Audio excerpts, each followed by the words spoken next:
society you are, you don't have to force something that is against their values, but you have to try to preach it in a context that is acceptable to their culture.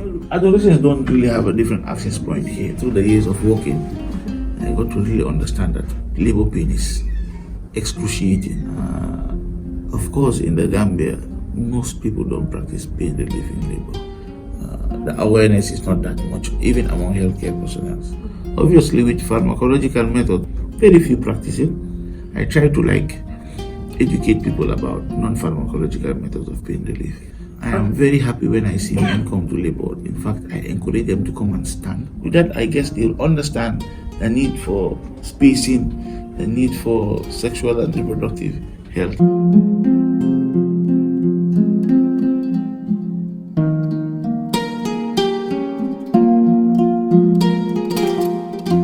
So good afternoon. Today we will be talking about sexual and reproductive health, and I would like to ask you some questions regarding the access and availability of services in your hospital in Kanifing here.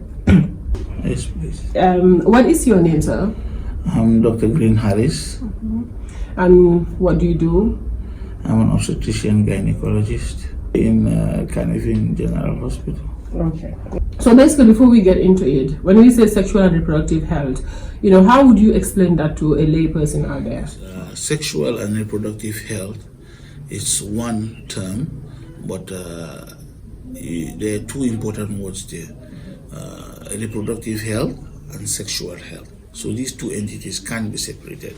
And for better understanding, we will talk about each of them separately. So when we talk about reproductive health, we mean people should be able to have what we call a responsible, satisfying, and a safe sex life. Okay? And that they have the capability to reproduce and the freedom to decide if, when, and how often they want to do so. Now we come to the other terminology: sexual health.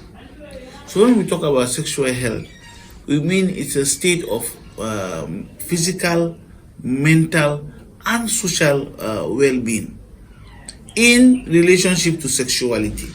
So for this physical, mental, and social well-being to be achieved, in relationship to sexuality, it requires that a person should have what we call a positive, respectful approach to sexuality, okay, and that and also sexual relationships, as well as the possibility of having pleasurable, safe sexual experiences, which is free from coercion, discrimination, or any form of violence.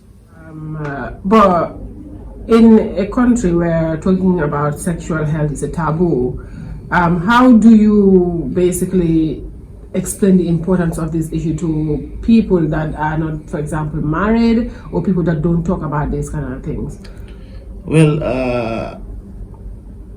in any society you are, you don't have to force something that is against their values, but you have to try to preach it in a context that is acceptable to their culture, okay, and to the present fact of the day.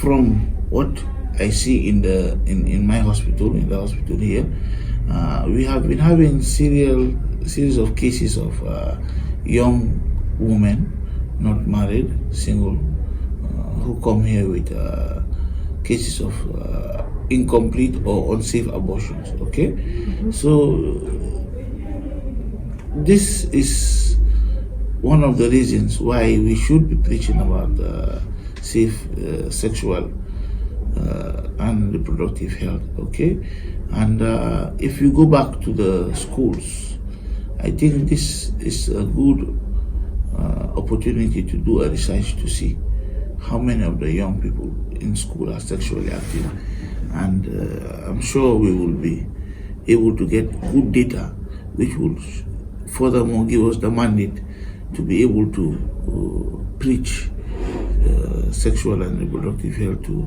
young people. That is interesting, but in the Gambian context, many people assume that they are young people, especially the female, is always a virgin until they get married. What do you have to say about that? Well, this is a cultural value about virginity, but obviously in every rule there are exceptions, and I'm sure you'll agree with me that there are many exceptions. Okay, so the issue of having children who are virgin or women who are not virgins is something really controversial, because if you look at it again, in the Gambia we have children who are given out in marriage at the age of 13, 14. So these are teenagers, these are young people. So even at this young age, to those people, they need to have access to those information. Okay, and it will help a lot to reduce some of these complications we see in our labor wards or in the hospital. Like for example, when you have a young lady, okay, early teenage pregnancy, but she's officially married, okay, she wouldn't understand the need for spacing, the need for family planning, because for our own health. And that is why by the time you see them at 28, 30 years, they are already para 10, para something, but if they had the knowledge of family planning and sexual and reproductive health information, then I think it would have helped a lot to reduce those complications we're having. So in your hospital here in Kanifing General Hospital, do you provide sexual and reproductive health services? In fact, where you're sitting right now is the center. Okay, we always have open access to sexual and reproductive health. Every clinic day, women health talk is given. Apart from reproductive health, health talk is also given on sexual health. People are being educated on the need to open up about violence at home, about violence not outside home like rape and the rest. So this place is even a one-stop center where we also see victims of rape. Okay. So when are your service days? Service days is open from Monday to Friday. So anybody can pop in your hospital and access Always. Reproductive services. Okay. But not 24 hours, obviously. Okay. During working hours. Which is 9 to 5? 4. 9 to 4. Right. Okay. So what are the SRA services that you provide? You mentioned one-stop center. So what are the other services that you provide? Well, we have all methods of family planning available here. Apart from that, doctors are always on point every day in the clinic to discuss problems of both male and female, whatever problems they have. The only place we are lacking is adolescent-friendly reproductive services.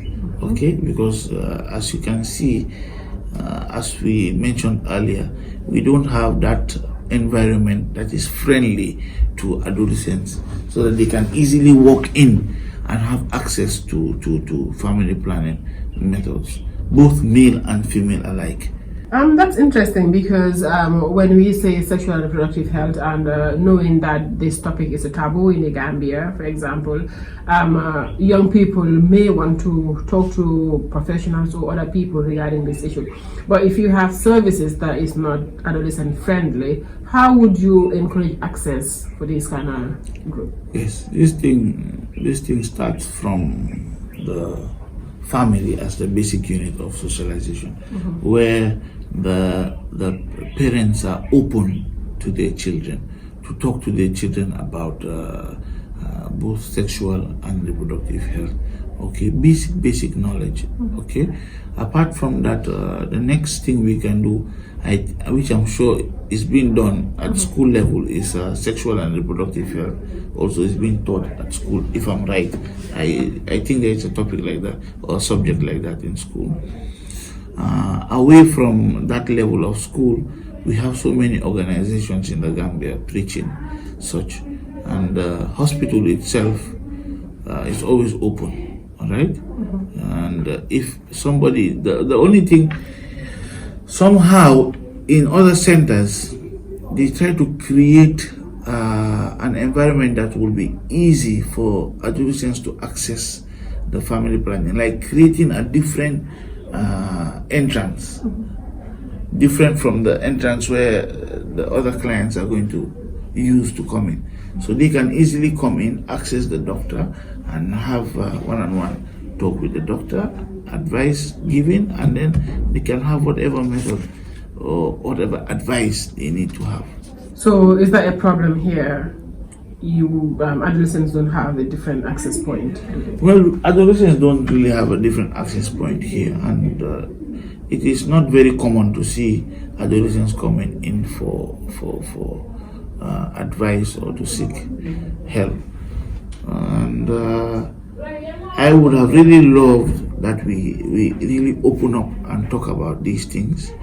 The best thing is abstinence, obviously, for young people, and being in healthy relationships if they are capable of managing it.